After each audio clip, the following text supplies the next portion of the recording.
नमस्कार साथियों, यहाँ पे आज हम बात करेंगे भाषा से संबंधित कुछ प्रश्नों की।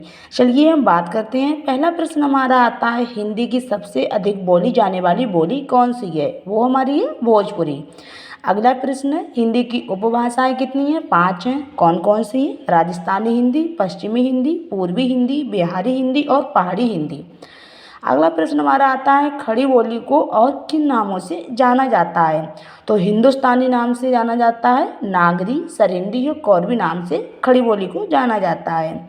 अगला प्रश्न हमारा आता है, अंगिका और बज्जिका हिंदी की किस उपभाषा की गौड़ बोलियां हैं? तो ये बिहारी हिंदी की हैं। नेक्स्ट हमारा प्रश्न है, हिंदी की ओकार बहुला बोलियां कौन सी हैं? तो इसे हम थोड़ा ईजिली याद रख सकते हैं। कैसे? जैसे हम पश्चिमी हिंदी की कुछ बोलियां लेंगे जिसमें ब्रजभाषा, बुंदेली, कन्नौजी, ये कैसी हमारी ओकार बोलना है। नेक्स्ट हमारा राजस्थानी हिंदी की भी कुछ वो उपबोलियाँ हैं, जैसे जयपुरी, मेवाती और मालवी। और ये बुंदेली ये हमारी पश्चिमी हिंदी की है, कुमाऊनी ये पहाड़ी हिंदी की बोली है। तो ये हमारी ओकार बहुला हो गई। ऐसे ही हम बात करेंगे हिंदी की आकार बहुला बोलियाँ कौन सी हैं? तो इसमें कौरवी, हरियाणवी और दक्षिणी तीनों ही पश्चिमी हिंदी की ये बोलियाँ हैं। इस तरह से ये नियम याद रख सकते हैं। नेक्स्ट हमारा हिंदी की उदासीन आकार बहुला बोलियाँ कौन सी हैं? तो इसमें हमारे पूर्वी हिंदी की 2 बोलियाँ हैं, इसमें छत्तीसगढ़ी और बघेली है। मंगई और जो मैथिली है ये हमारी बिहारी हिंदी की बोलियाँ हैं। तो इस तरह से हम याद रख सकते हैं ये हमारी कौन सी आकार बहुला बोलियाँ हैं। अगला प्रश्न हमारा आता है, हिंदी की उपभाषाएं और बोलियों के बारे में है, जिसमें उपभाषा अभी हमने जाना था 5 थी। कौन कौन सी? राजस्थानी, पश्चिमी हिंदी, पूर्वी हिंदी, बिहारी हिंदी और पहाड़ी हिंदी। अब हम जानते हैं राजस्थान में हमारी जो उपभाषा है इसके अंदर कौन कौन सी बोलियां आती हैं, जिसमें हमारी मारवाड़ी, जयपुर जिसे हम ढूंढाड़ी भी कहते हैं, मेवाती और मालवी आती है। ऐसे हमारा पश्चिमी हिंदी जिसमें हमारी कौन कौन सी आती हैं बोलियां? कौरवी, हरियाणवी जिसे हम बांगरू भी कहते हैं, दक्षिणी, ब्रजभाषा, बुंदेली और कन्नौजी आती हैं। फिर हमारा आता है पूर्वी हिंदी जिसमें हमारी अवधी वगैरह और छत्तीसगढ़ी आती हैं। नेक्स्ट हमारा बिहारी हिंदी उपभाषा है जिसमें हमारी बोली कौन कौन सी आती हैं? भोजपुरी, मंगई और मैथिली आती हैं। फिर हमारा पहाड़ी हिंदी जिसमें हमारी गढ़वाली और कुमाऊनी आती हैं। नेक्स्ट हमारा प्रश्न आता है, भारत जो हमारी हिंदी है इसको भारत की राजभाषा कब बनाया गया? ये 14 सितंबर सन 1949 को राजभाषा बनाया गया था। नेक्स्ट हमारा प्रश्न, जब संविधान बना था उस समय 8वीं अनुसूची में कुल कितनी भाषाएं थीं? कितनी थी? 14 भाषाएं थीं। और अब कितनी है? 22 भाषाएं हैं। नेक्स्ट हमारा आता है, संख्या की दृष्टि से संविधान का सर्वप्रथम उपबंध कौन सा है जिसमें राजभाषा के संदर्भ में निर्देश हैं? ये अनुच्छेद 120 में है।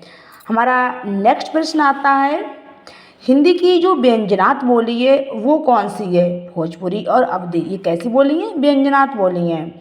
नेक्स्ट प्रश्न हमारा आता है, संविधान में राजभाषा संबंधी कुछ प्रावधान दिए हुए हैं जिसमें संविधान के भाग 2 को अगर हम देखेंगे तो उसका जो अनुच्छेद 120 है जिसमें क्या दिया हुआ है? संसद की भाषा दी हुई है। ऐसे हम जानते हैं हमारा जो संविधान का भाग 6 है इसका जो अनुच्छेद 210 है जिसमें राज्य की विधानसभाओं के संदर्भ में निर्देश दिए गए हैं। अब हम जानते हैं संविधान का जो भाग 17 है यहाँ पे उसको कुछ अनुच्छेद दिए हुए हैं जिसमें जैसे हम अनुच्छेद 343 की बात करें तो इसमें संघ की राजभाषा दी हुई है। नेक्स्ट हमारा आता है अनुच्छेद 344 जिसमें राजभाषा के लिए संसद का आयोग और समिति दी हुई है। अनुच्छेद 345 में राज्य की राजभाषा या राजभाषाएं दी हुई हैं। नेक्स्ट हमारा है 346, इसमें एक राज्य और दूसरे राज्य के बीच अथवा राज्य और संघ के बीच में संचार के लिए राजभाषा दी हुई है। नेक्स्ट क्वेश्चन हमारा आता है, ये इसके ही जो अनुच्छेद दिए हुए हैं जो भाग 17 में दिए हुए हैं इसमें अनुच्छेद 348 की बात करें जिसमें उच्चतम न्यायालय और उच्च न्यायालय में तथा अधिनियमों, विधेयकों आदि में प्रयोग की जाने वाली भाषा है। अनुच्छेद 349 में क्या है? भाषा संबंधी कुछ विधियों के अधिनियमित करने के लिए विशेष प्रक्रिया है।